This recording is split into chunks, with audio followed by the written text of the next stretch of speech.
Hey guys, what's up? Hope you guys are having a great day today. My name is Matthew Spazziti and welcome back to the channel. Here we talk about financial freedom, trading, personal finances, investing, all kinds of stuff, but we really primarily focus on personal finances and trading. As you guys know, I'm into Forex trading, so I like to show you guys my journey into the Forex trading world and all that kind of stuff. And I also like to talk about personal finances because in the end, ladies and gentlemen, how we manage our money, how we save it, how we spend it, how we grow it, these are the things that end up determining whether we become financially free or not. And the vast majority of people in the world, unfortunately, are not financially free. They spend too much of their money. They don't save enough. They go into debt way too much. They don't know how to grow money or to attract money to them.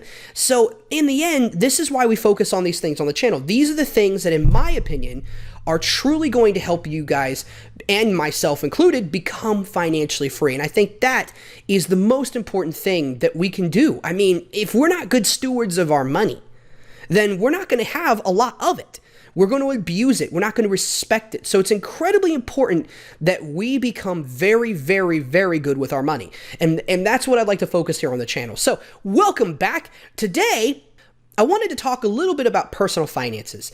All right, so, we talk a lot about trading here. I did a video a little while ago, a couple months back, called Treat Your Finances Like a Business. It was actually a fairly popular video, at least for my channel, but it was a really, really cool idea of you should treat your finances in your everyday life like a business. You have profit, you have expenses, you've got overhead. Well, the individual, have all of those too.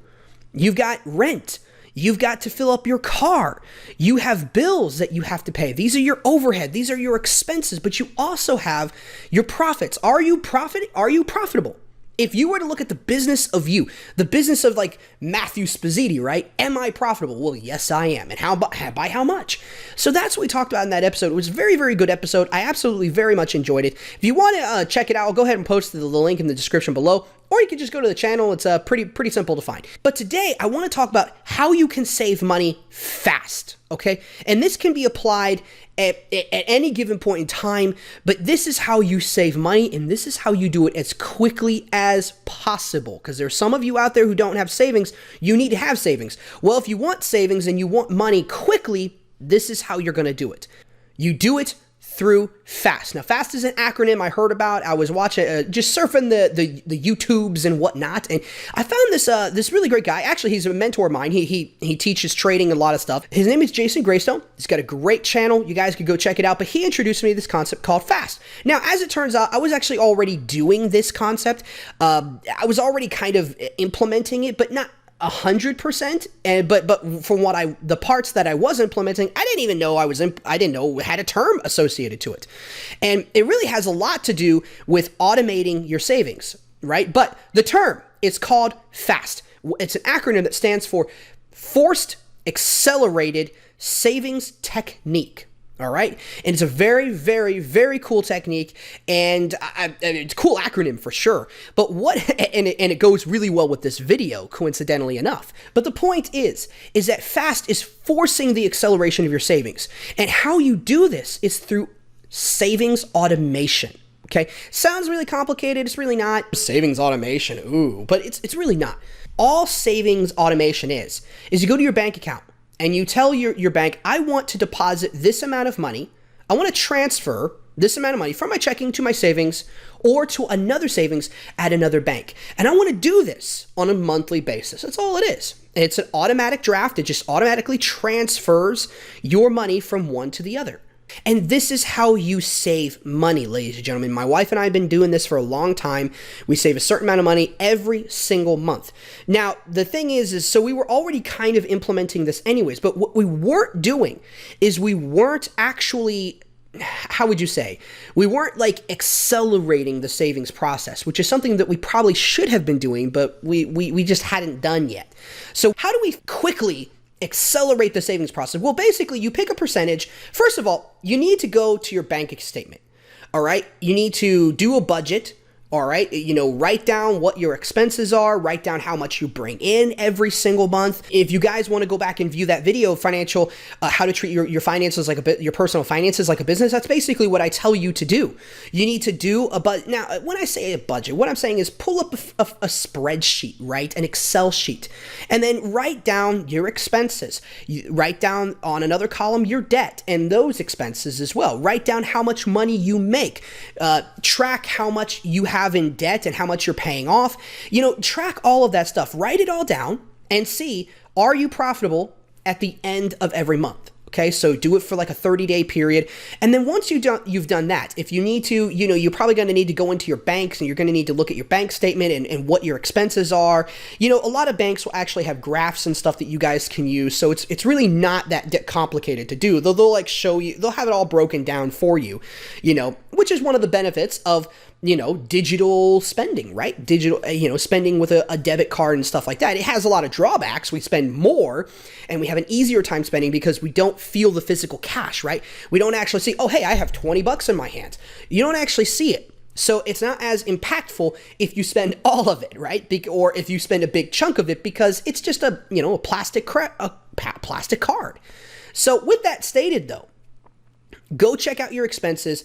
Go check out how much money you're making every single month. And then go into your bank account and look at your statement. Okay.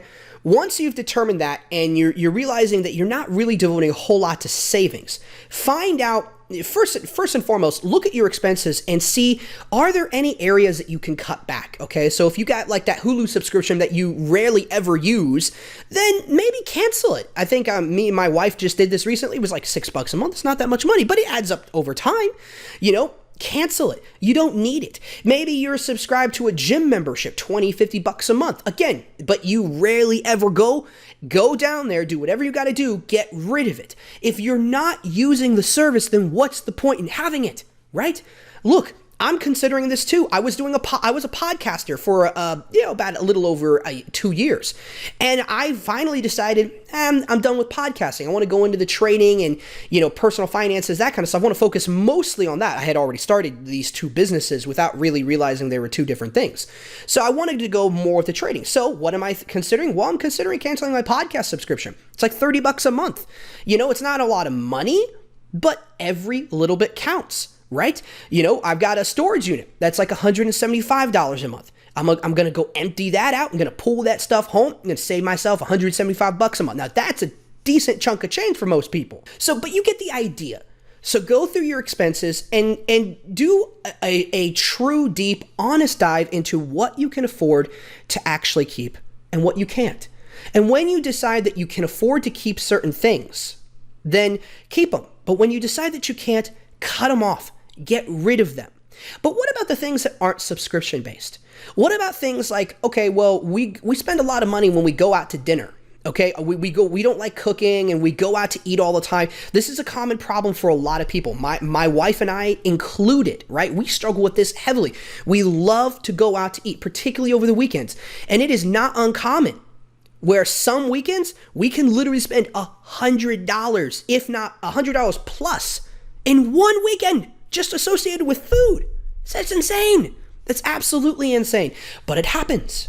We struggle with it like everybody else. We do. I consider us to have a very good handle on our personal finances, and yet we struggle. Now, we never overspend, like we never overdraw our accounts. We have plenty of money. It doesn't make things tight, but still, it's not something we should be doing.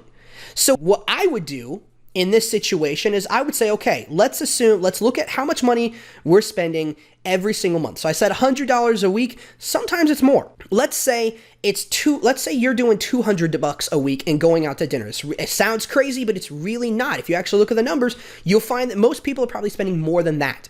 But $200 a week and going out to eat. Set $600 a month. Okay. This isn't a subscription service. Let's say you decide to cut that back, pare it back a little bit. Let's say instead of $600, why don't we do, half of it, $300 a month. Okay, I only want to spend $300 a month on eating or $200 a month on eating. Okay, that's a great idea. Historically though, the way you would handle it is you'd have to have cash, or you have to have really strong willpower, to try to prevent yourself from spending that kind of money. Unfortunately, though, today, it's a lot harder because of debit cards and credit cards. By the way, credit cards, I hate them. I absolutely despise them. Basically, I'm sure you've heard of the term, the debtor is slave to the lender, right? Well, if you're carrying around a credit card, you're basically carrying around a little enslavement device that enslaves you to whatever bank or company gave it to you.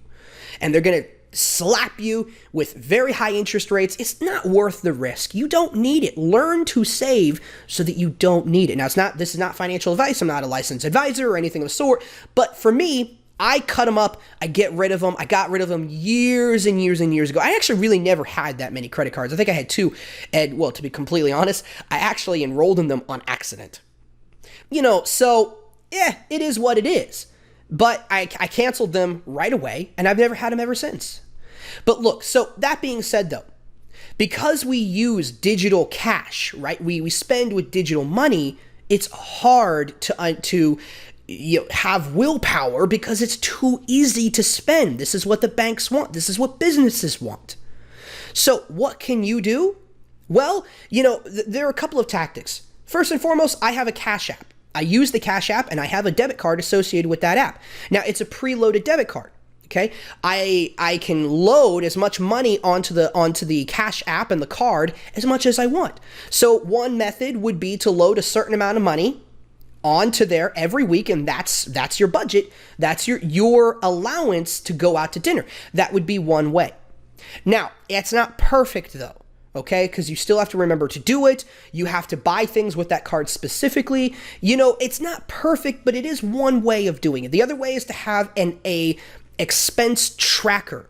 Mint, I think, offers one. There's tons of them that are out there, but basically it's a tracker that tracks how you spend your money through your bank account. Now, if you're like me and you don't particularly like the idea of some company tracking your expenses and whatnot, then maybe this isn't really the method for you. But this is another thing that you can do. You can say, this is how much money I want to spend on food for the weekend, and we'll send you a little notification if you go above that amount. However, there's another method that's called, and this one is the one associated with the FAST acronym. Remember what FAST stands for: Forced Accelerated Savings Technique, right? So this is how you do it. You pick a certain percentage of how much money you make every single month, okay?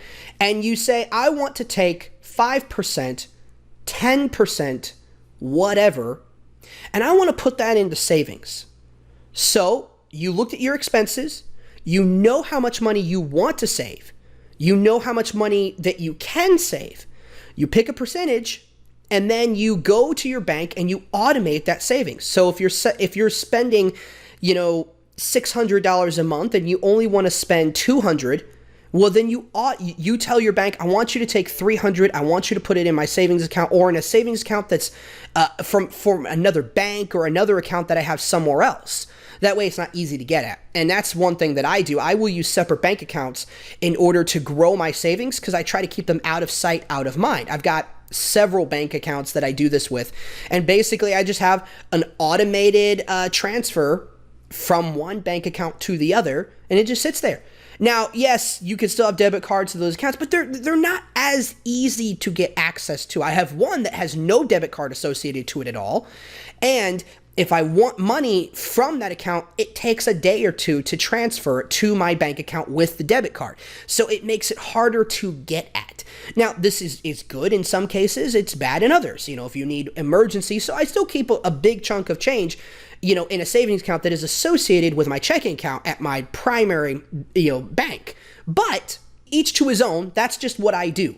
But I would take a certain amount of money and I have it transferred to the account that's hard to get at.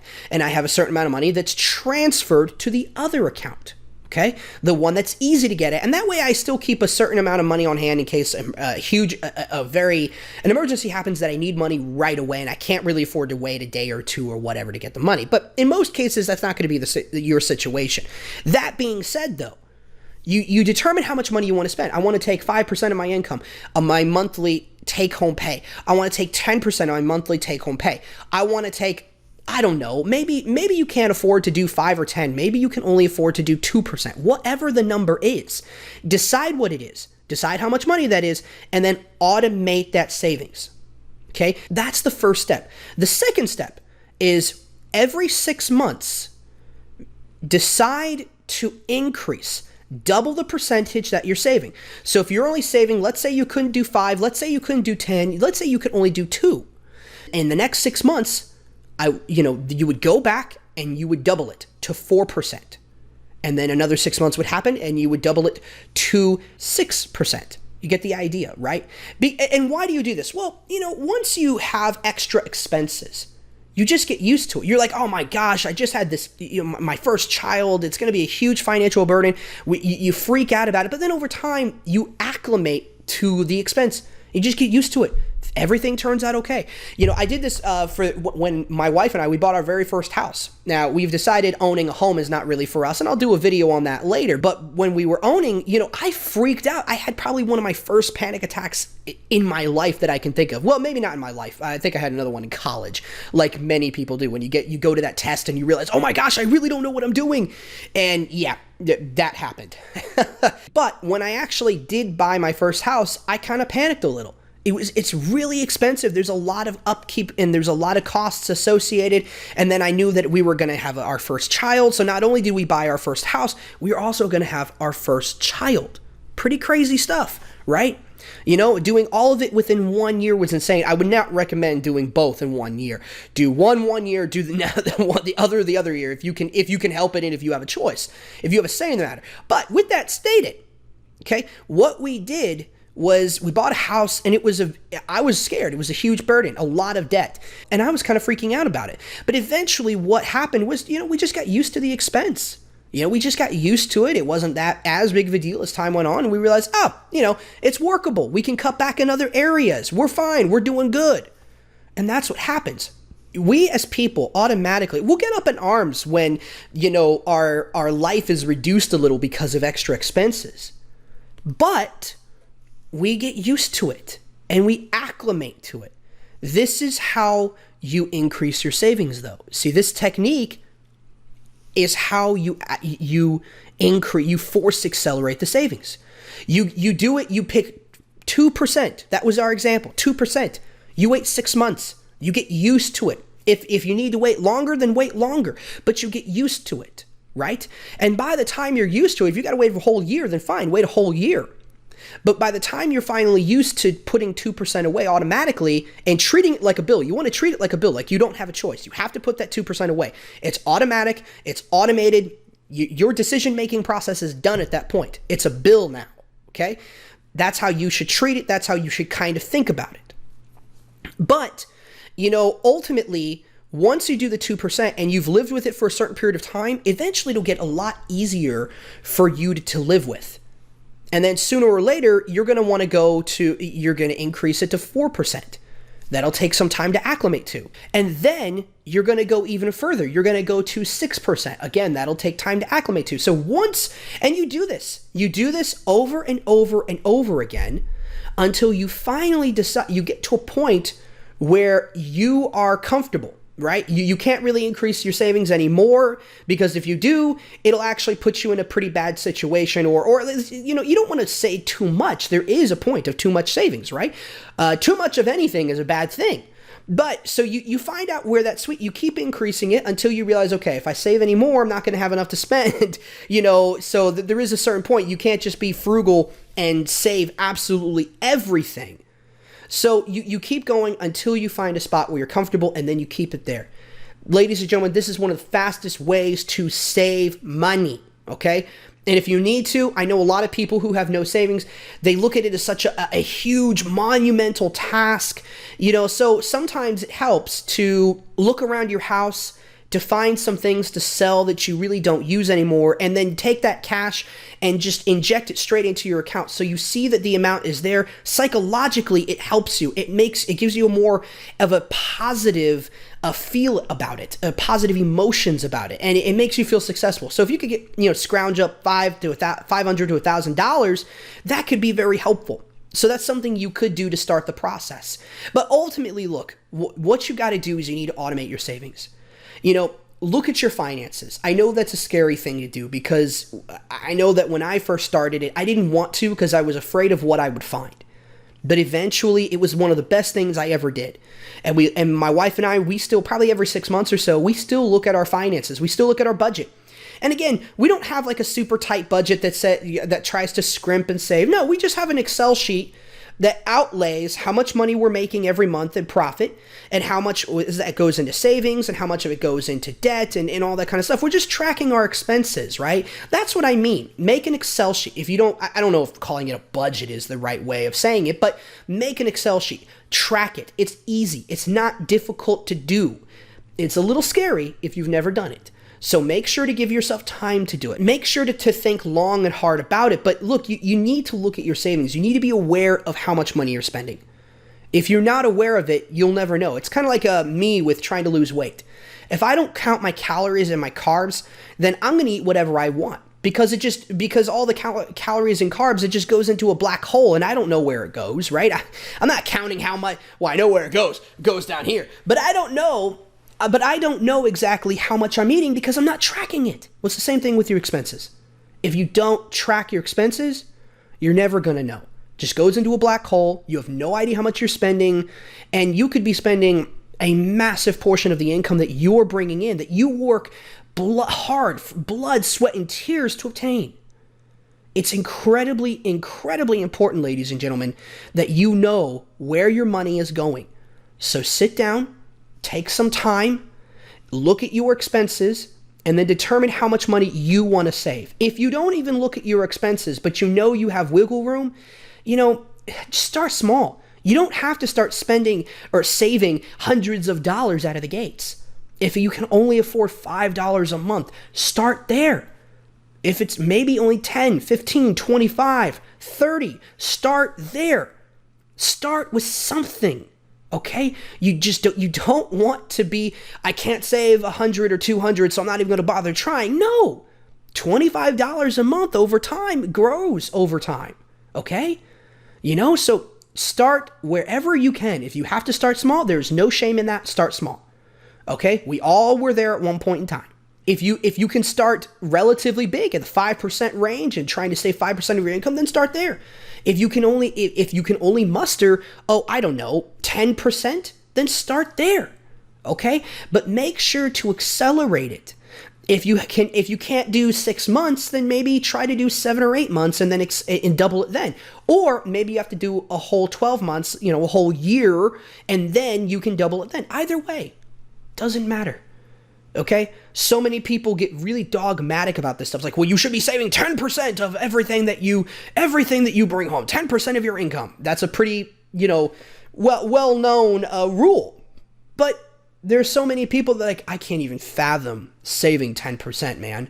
That's way too much. If I do that, I can't do that. I don't have the money. So then don't do 10. Do 7, do 5, do 4. Maybe do 2 or 1. It doesn't just save something. So please don't get discouraged by this process. Don't allow yourself to freak out and to think that I don't have any money, I can't save. Everyone can save. Okay? And really, ultimately, what you need to do is, if you really are struggling with saving and you're really living right at your means to where you can't, and there's really nothing you can cut back, then you need to find a way to make more money. Maybe that means pulling a secondary job. Again, maybe that means going and selling some stuff to at least start the account. Honestly, I think if you look at your expenses, we all have areas we can cut back. We don't need that subscription service to Hulu that we rarely ever watch, right? We all have subscription services that we probably aren't really using. So if that's the case, if that's you, cut back. Take that money, put it into savings, right?